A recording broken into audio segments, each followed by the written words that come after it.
دوستو آج کی اس ویڈیو میں ہم بات کرنے والے ہیں 3 ایسے حرام کاموں کے بارے میں جو ہم بستری میں کرنا ناجائز اور سخت منع ہے، یعنی کہ اسلام ہم بستری میں ان 3 کاموں کو کرنے کی اجازت نہیں دیتا ہے، مگر پھر بھی آج کل کے نوجوان ان کاموں کو بڑے ہی چاو سے اور خوشی کے ساتھ کرنا پسند کرتے ہیں۔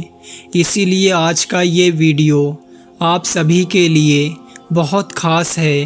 آپ چاہے مرد ہوں یا عورت، آپ اس ویڈیو کو آخر تک ضرور دیکھیں اور ان 3 کاموں کے بارے میں جان لیں، اور اگر آپ بھی ان کاموں کو کر رہے ہو تو آج ہی یہ کرنا بند کر دیں، ورنہ آپ دونوں جہاں میں برباد ہو جاؤ گے۔ اور آپ سب سے گزارش ہے کہ آپ اس ویڈیو کو لائک کریں یا نہ کریں، لیکن آپ لوگ ویڈیو کو آخر تک ضرور دیکھیں۔ تو چلیے دوستو شروع کرتے ہیں آج کی ویڈیو۔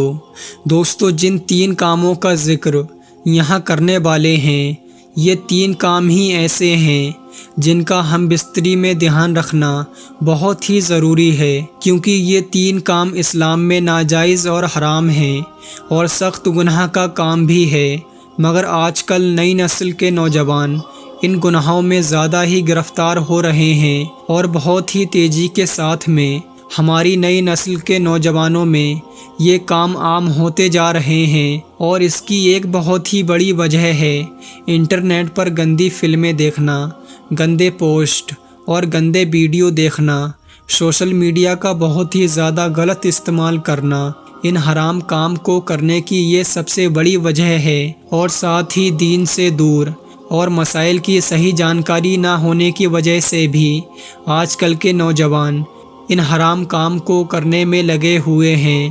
اب آپ کو وہ 3 کام بتاتے ہیں جو ہم بستری میں کرنا ناجائز اور حرام ہے۔ نمبر 1، پیچھے کا مقام۔ دوستو پہلا کام ہے عورت کے پیچھے کے مقام سے ہم بستری کرنا۔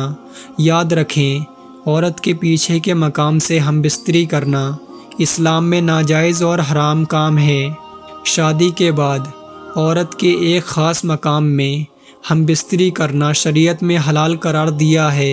اللہ تعالیٰ نے اس کام کو جائز قرار دیا ہے۔ اب جو لوگ اس جگہ کو چھوڑ کر ناجائز اور حرام کام کو پسند کرتے ہیں، اس میں ہم بستری کرتے ہیں، تو نہایت ہی یہ گندا اور غلط کام ہے۔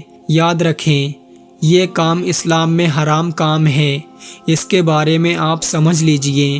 اگر کسی آدمی کے سامنے بہت ہی اچھا، بہت ہی عمدہ گوشت لذیذ رکھا ہوا ہے اور ایک طرف حرام گوشت رکھا ہوا ہے، اب اگر وہ آدمی حلال گوشت کو چھوڑ کر حرام گوشت کو پسند کرتا ہے تو اس سے بڑا بے وقوف آدمی کون ہوگا؟ اللہ تعالیٰ نے عورت کے ایک خاص مقام میں ہم بستری کرنا جائز قرار دیا ہے۔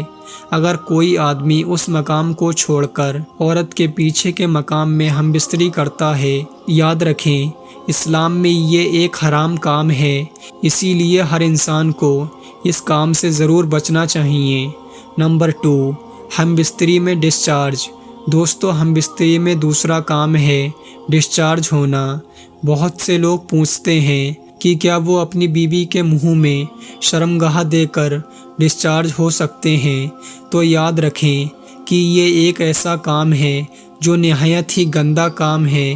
یہ ایک ایسا کام ہے جس کے بارے میں سوچنے پر ہی انسان کو گھن سی آتی ہے۔ یہ ایک بہت ہی گندا کام ہے۔ یہ کام بھی آج کل کے نوجوانوں میں بہت ہی تیزی کے ساتھ پھیل رہا ہے، اور پھیلنے کی وجہ یہی ہے کہ وہ دین سے بہت دور ہیں۔ اسی وجہ سے آج کل کے نوجوان اس گندے کام کو کرنے میں مبتلا ہو رہے ہیں۔ آپ خود ہی سوچئے کہ انسان کے تمام جسم میں سب سے اچھی جگہ، سب سے اشرف، سب سے مکرم اور سب سے خاص جگہ منہ ہوتا ہے، زبان ہوتی ہے۔ اب اگر کوئی اسی منہ میں کوئی گندا کام کرے گا تو وہ کتنا گندا کام ہوگا۔ ہم اسی منہ سے کھانا کھاتے ہیں، اسی منہ سے اللہ کا نام لیتے ہیں، اسی منہ سے قرآن پڑھتے ہیں۔ اگر اسی میں ایسا کام کریں گے تو یہ کتنا گندا کام ہوگا۔ اسی لیے آپ بھول کر بھی یہ گندا کام نہ کریں، یہ اسلام میں حرام اور ناجائز کام ہے۔ نمبر 3، حیض اور نکاس۔ دوستو، ہم بستری میں تیسرا حرام کام ہے حیض اور نکاس۔ نکاس کی حالت میں ہم بستری کرنا۔ یاد رکھیں، عورت کو جو ہر مہینے پیریڈز آتے ہیں اسے حیض کہا جاتا ہے، اور عورت کے ڈیلیوری کے بعد میں کچھ دنوں تک عورت کی شرمگاہ سے جو خون آتا ہے اس کو نکاس کہا جاتا ہے۔ اسلام میں حیض اور نکاس کی حالت میں بھی عورت کے ساتھ میں ہم بستری کرنا ناجائز اور حرام ہے۔ یہ ایک بہت ہی ضروری مسئلہ ہے جس کے بارے میں بہت ہی کم لوگ جانتے ہیں، اور وہ اپنی بیوی کے ساتھ میں حیض کی حالت میں ہم بستری کر لیتے ہیں۔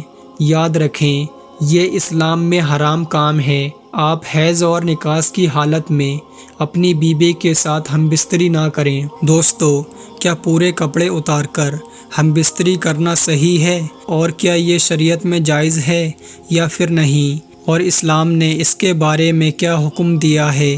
دوستو، ایک بات یاد رکھیے کہ نکاح میں جب آ گئے تو سارے پردے ختم ہو گئے۔ اب شوہر اور بیوی جس حالت میں ایک دوسرے سے ہم بستری کرنا چاہیں تو وہ کر سکتے ہیں، جس طرح سے بھی صحبت کرنا چاہیں وہ کر سکتے ہیں۔ یہ جائز ہے کیونکہ اللہ تعالیٰ نے قرآن پاک میں فرمایا ہے، شوہر اور بیوی ایک دوسرے کے لیے لباس ہیں، یعنی کہ دونوں ایک دوسرے کا لباس ہیں، اور فرمایا یہ جیسے چاہیں ویسے کر سکتے ہیں۔ لیکن دوستو، ہمیں اپنی زندگی کے ہر قدم پر حضور صلی اللہ تعالیٰ علیہ وسلم کی زندگی کو یاد رکھنا چاہیے، اسی لیے ان کی سنتوں کو عمل میں لانا چاہیے۔ سوال یہ کہ بالکل ننگے ہو کر ہم بستری کرنا جائز ہے یا پھر نہیں؟ تو دوستو، اس کا جواب ہے ہاں، بالکل جائز ہے، کر سکتے ہیں۔ لیکن اس حدیث کو سامنے رکھیے۔ حضرت عائشہ رضی اللہ تعالیٰ عنہا فرماتی ہیں کہ پیارے نبی حضرت محمد مصطفیٰ صلی اللہ تعالیٰ علیہ وسلم نے کبھی حضرت عائشہ رضی اللہ تعالیٰ عنہا کا جسم مبارک نہیں دیکھا، اور آپ نے بھی کبھی حضرت عائشہ رضی اللہ تعالیٰ عنہا کا جسم مبارک نہیں دیکھا۔ ایک اور حدیث مبارکہ میں آتا ہے کہ جانوروں کی طرح ننگے ہو کر ہم بستری نہ کرو، کیونکہ اس طرح سے ننگے ہو کر ننگے بدن ہم بستری کرو گے تو شیطان جھانک جھانک کر دیکھتا ہے، اور ہونے والی اولاد پر شیطان کا اثر ہوتا ہے۔ ایک اور حدیث مبارکہ میں ہے کہ اللہ پاک حیا والے اور حیا والوں کو ہی پسند کرتے ہیں۔ دوستو، اس ویڈیو کو اپنے تمام دوستوں میں ضرور شیئر کریں تاکہ وہ لوگ ان گناہوں سے بچ سکیں۔ دوستو، ویڈیو کیسا لگا کامنٹ باکس میں ضرور بتائیں۔ ویڈیو کو لائک، چینل کو سبسکرائب کر کے بیل آئکن پریس کر لیں، اور اس ویڈیو کو اپنے کچھ قریبی دوستوں میں ضرور شیئر کریں۔